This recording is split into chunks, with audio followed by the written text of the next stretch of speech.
Right. It is time for the questioning. Yes, it's the 1000 subscribers Q&A special. Yay! Um a few weeks back, I made an announcement on my channel saying that there is going to be a Q&A video forthcoming. Well, this is that video. I asked you to make your submissions in either a dedicated Patreon post or the comment section of the announcement video.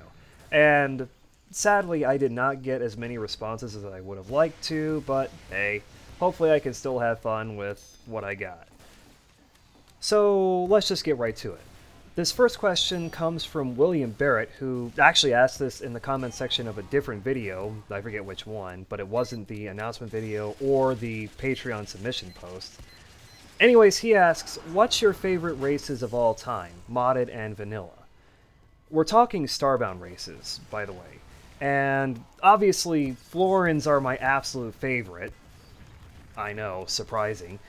And if I had to rank them, at least the playable races, again, Florins would be first, Hylatl would be second, Apex third, Avian's fourth, and everybody else is tied for last. I'm sorry, I've never been a huge fan of the Glitch, the Nova Kid, and especially boring, boring, boring humanity. And if we're counting non-playable races from vanilla, then Venorox are pretty high up there too. I don't know why, I just love them. Now, modded races, custom races, that's tough. Really tough. I love a lot of custom races. But if I really needed to pick favorites, it would be the mods that add stuff like villages, dungeons, and let you encounter these races in your Starbound universe. In other words, mods like the Avali, the Saturnians, the Sifagel, Alithian races, and so on. Beyond that, I also love the Arsenal-bound mods, so the Index and Lost Tree races. Shoggoths are pretty high up there too, and apparently that mod's getting a huge update somewhat soon. Who else? The Malapods, the Squammy, the Psykir, or however you pronounce it. Like I said earlier, I love a ton of custom race mods, much more than what I've said here. And it's fair to say that I don't have any true favorites because I just love so many custom races. Simple as that. Next question from D. Mike. How did you find Starbound, and how did you stay hooked? How did I find Starbound? This goes back to when Starbound first released into early access, so the koala builds from 2013-2014. Several of my friends bought it at the time, and they seemed to love it. I remember them talking about how it was basically Space Terraria. Meanwhile, here I am, being a huge Terraria fan, still am, going all, wait, Space Terraria? I gotta check this out. And I did. Every screenshot I saw and every bit of description I read left me saying, right, I don't care that this game is in beta, I don't care that it's in early access, I need this in my life right now. So I bought it, pretty much right then and there on the spot. No joke, I was like, shut up and take my money. And the rest, as they say, is history. Now, how did I stay hooked? The thing is, I didn't. I think I mentioned this in an earlier vlog, but after my friends and I had our fun with Starbound, we shelved it and moved on to other games. At the time, we had a competitive Team Fortress 2 Highlander team that would fall apart pretty quickly. Not to mention, I was still in college at the time, but that would soon change. I dropped out at the start of 2015. Then the Giraffe build started releasing. We came back to the game, had our fun with it again, shelved it again, moved on to other games again. 1.0 releases. We came back to the game again, blah, blah, blah, blah, blah. And I remember that I quit playing Starbound for a long while, maybe a year or so, because I was so disappointed with the story update. And I would come back to it every now and again for the following couple of years. But what really got me hooked on Starbound was diving deep into the mods, so well beyond stuff like Frackin' Universe. Eventually, I started making these fun little Starbound themed videos for my channel, which ultimately snowballed into stuff like Mod Showcase, Frackin' Shellguard, and so on and so forth. Not to mention, I started making Starbound fan art, including some stuff that I'm not sure I can discuss here on YouTube without this video getting taken down by YouTube. So, there you go. Next question actually ties back into some points I raised with regards to this last question. This comes from Rising Oblivion, who asks, a question I do want to know from someone who is considered a Starbound YouTuber. What massive overhaul would you make to Starbound if you could? Well, I just mentioned how much I love Starbound's beta, so I think you know what I'm going to say next. If you guessed rip story mode out of Starbound entirely and bring the game closer to how it was during, if nothing else, the giraffe builds, the giraffe betas, I should say, congratulations, you know me pretty well. And yes, I am aware that there are mods which do that to a certain extent. I almost said remove story mode, but you actually cannot do that with Starbound mods. Rather, these mods make it so story mode is not an absolute requirement to progress through the game. In other words, these mods make Starbound more sandboxy. I will admit that I have not messed around with these mods much, and there are a few. There's Sandbox. Yes, it's just called Sandbox. There's Story Disabler. There's Optional Story. Again, I'm not that familiar with these mods, and it's at this point I need to say this. Do not take any of these comments to mean that I have not accepted Starbound as it is today, or that I hate Starbound, or I don't care about Starbound. None of that is true, and the fact that I've been making Starbound related content for my YouTube channel for over 3 years at this point speaks for itself there. Seriously, if I truly did not care about Starbound as it is today, all of that would not exist.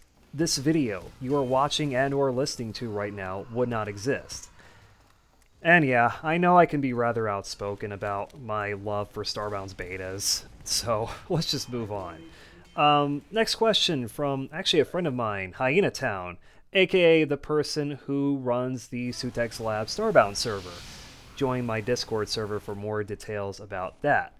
Anyways, they asked, what's your stance on the YouTube partnership program? Rather, do you think it's more worth making the stuff you want to make, or having to modify your work to suit the needs of the program? This question comes from many creators who have to curb a lot of what they do because of it. I'll admit, when I first got this question, I did not know much about the YouTube partnership program. After doing my homework, I realized...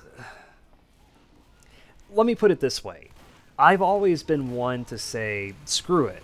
I'd much rather make the content I want to make instead of making content that's beholden to some set of guidelines that, from what I've gathered, can be somewhat strict and, knowing YouTube, unevenly enforced.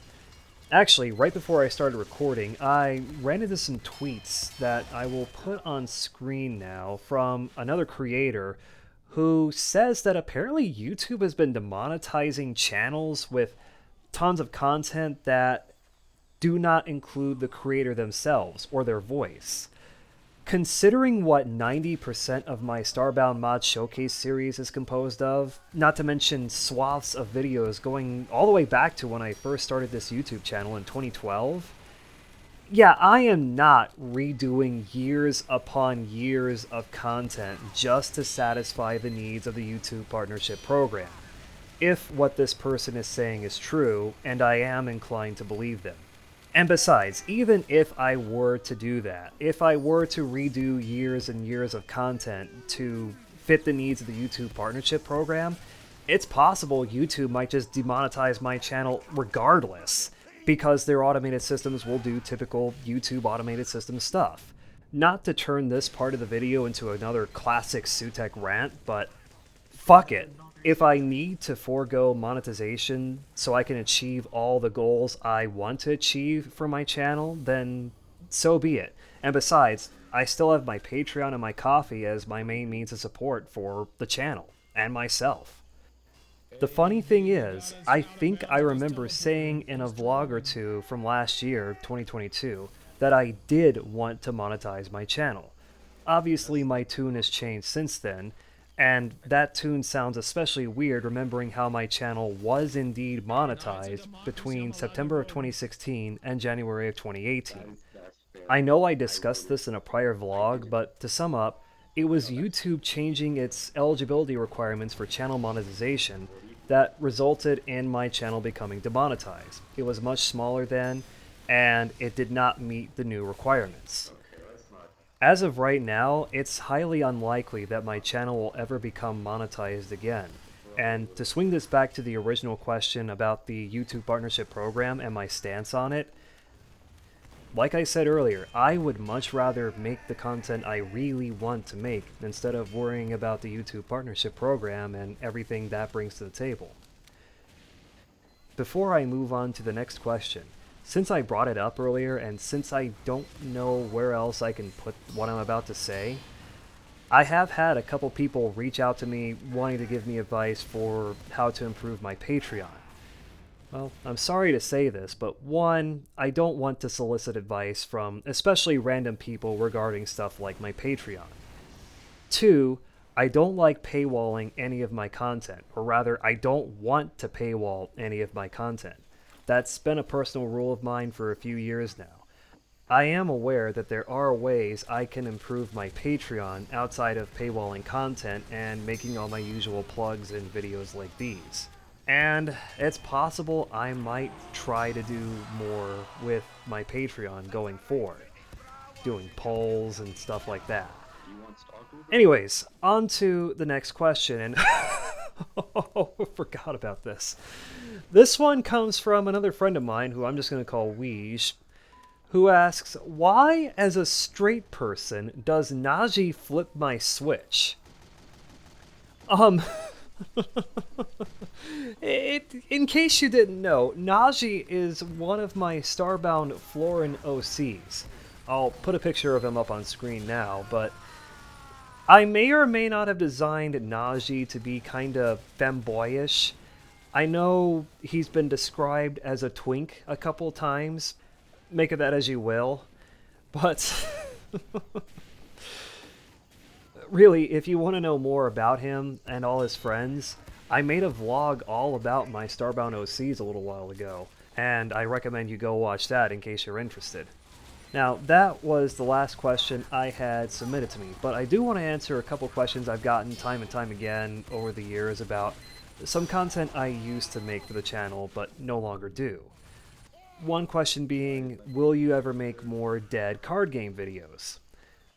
Not at this time, but that could change in the future because those were fun videos to make. And I had some grand plans for my Dead Card Game series, such as getting a co-host to play the games with me. Someone I could bounce thoughts and opinions off of. Unfortunately, at the time I started making my Dead Card Game videos, I was not in the best state of mind and really could not make such a thing happen. But today, you never know. That's all I'm going to say about that. Now, I'm sure some of you might be wondering, what about KernelEX videos? Will you make another KernelEX video?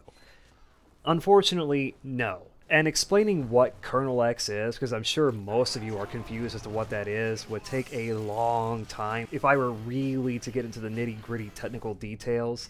Basically, KernelEX is a way to run newer programs, newer games on Windows 98. And I believe there's a Windows 2000 version as well. In other words, running stuff that would not normally work on Windows 98 on Windows 98. Making those videos took a toll on me. And if I were to make a new KernelEX video today, it would be the same story. Because on days when I decided to make a new KernelEX video, I would waste entire afternoons trying to get stuff to work and just failing. Now, I'm sure KernelEX for Windows 98 has improved quite a bit since 2017, 2018, but I don't even have the computers I used to make those videos any longer. And I am not interested in resurrecting a series that would just conflict with my ultimate goals for the channel these days. So that's that. And yeah, I think that will be that for the 1000 subscribers Q&A special. Thank you to everybody who submitted questions for this video. Again, I know it was only a few people, but I hope you enjoyed this video regardless. Now, as I mentioned earlier, I have a Patreon and a Ko-fi you can throw money at. I have a Discord server, I have a Starbound server, and you can commission me to draw you some lewd Florins or Nova Kids or whatever.